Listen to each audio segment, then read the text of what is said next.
In this video, we will show you how easy it is to assemble this chair model. What do we need?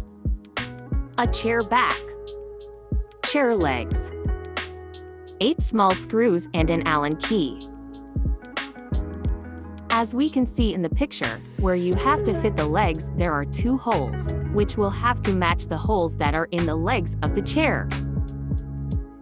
As we have said before, the legs of the chair have 2 holes, so what we have to do is to match those 2 holes with the 2 holes of the chair support.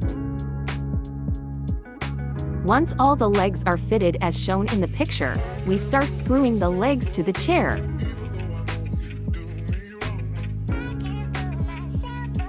With the small screws and with the help of the Allen wrench, we start screwing each of the legs to the chair.